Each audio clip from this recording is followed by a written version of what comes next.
Play it loud. Play it loud. Play it loud. Play it loud.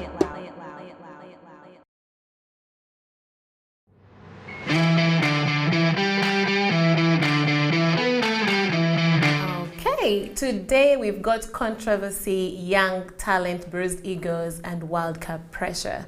Yeah, here with us, of course, as always, this is Mark 2, Mark 1, and I'm Pearl. Welcome to another episode of Mark to Mark, the only sports conversation with a difference. Well, let's get straight into it because this week football hasn't been silent at all. So let's start with a story that has shocked the African football guys. CAF reportedly striping Senegal of the AFCON 2025 title and giving it to Morocco. I mean, Senegal won it on the pitch, but Morocco right now holds the title. And I'm wondering, is this even fair at all? I think today I'm starting with Mark 2. Briefly tell us, how does it even come about, something like this situation? How did it get here? I don't know. I wish I had the answers, but I also don't know because it's the most ridiculous decision in the 69-year history of CAF. Yeah. Absolute bollocks. Wow. I wonder whether that CAF appeals committee sleeps. I don't know if they go to bed and sleep. Apparently they're led by a Nigerian judge and a few legal minds, but they've caused absolute mayhem. Not just to African football, but to the continent, because it's unprecedented in sport. I've never seen anything of the kind. I don't know, 2 months after the tournament. Exactly. And then you strip a country of a title, which was won sportingly on the field of play. It's ridiculous, it's a shame, it's absurd, and I know Senegal are appealing to CAS. I think that the Court of Arbitration for Sport is going to rescind that decision. NSN mind would have to, but it set a very, very dangerous image for African football and for the African continent. And Patrice Motsepe finds himself in a spot of bother together with the entire CAF executive committee, because in the 69 history of CAF, there's never been anything as messy as this. Because if titles can change after the whistle, then what does it even mean after I don't even see the basis for this very, very horrendous decision, because even Morocco have actually distanced themselves from being crowned as African champions. Even Moroccan players like Hakimi Ashraf have said that they don't want to be associated, they don't want to be labeled as African champions. So what exactly was CAF thinking, the CAF Appeals Committee? What were they thinking in coming up with this decision? I do not know. It is absolute madness. Does this affect CAF's credibility with everything that just happened? No, it sure does, because what happens is that then there's a lot of talk going around.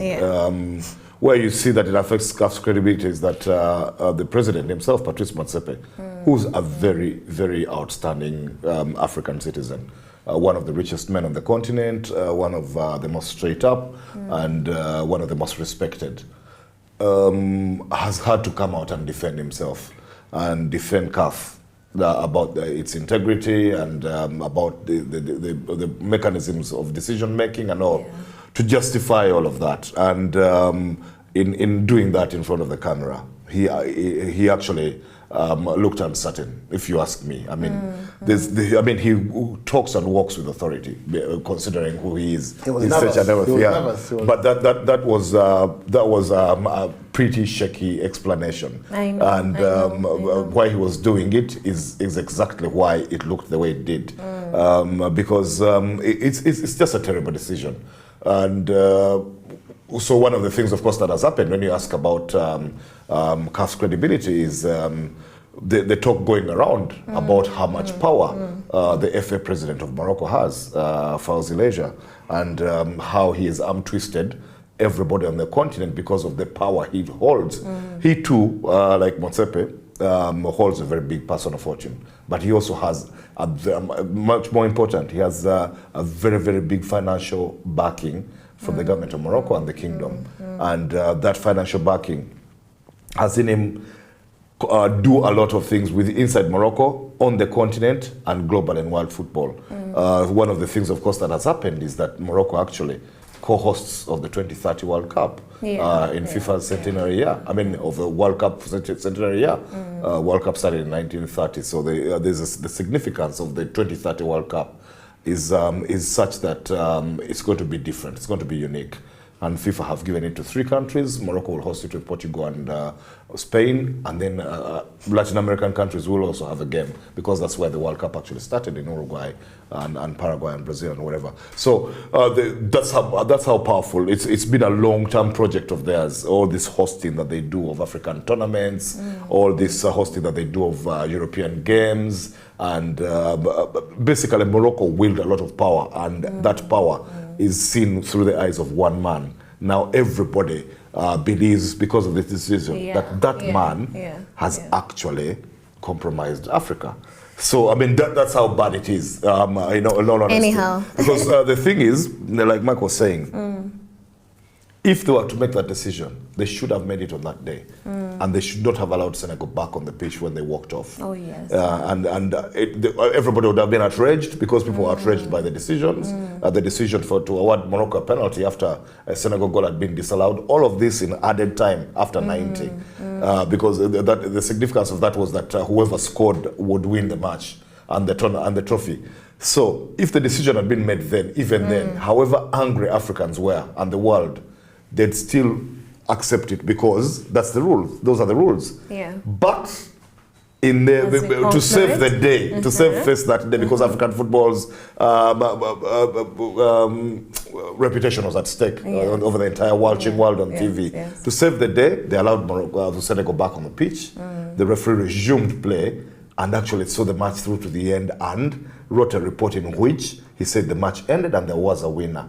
Once that is done, there's no way you can go into a boardroom and overturn the result. It's a terrible precedent that's being set. That's Brahim Diaz. Himself an African champion. I mean, what's still, he's being asked to receive the trophy for MVP of the tournament, player of the tournament, from Sadio Mane, who was given that trophy that very day because of how he had influenced the tournament and Senegal's win, including that very human gesture of bringing his team back onto the pitch after they left. So that, coupled with the performances he had in the semis and quarters, and that very final itself, meant that he got that trophy. Brahim Diaz, to be honest, had been outstanding throughout the tournament. But he was the man at the center of the controversy. Won the penalty, much disputed. Missed it in a very terrible, embarrassing way. Tried a Panenka, which didn't come off. Everybody is saying, did he do it deliberately? Did he not? There's so much around that you can't then be stripping somebody of an award to give it to him. It's a shame. Unfortunately, that's what happened this time around. The only thing the CAF Appeals Committee did was to give Africa a very, very bad, ugly name. Yeah. All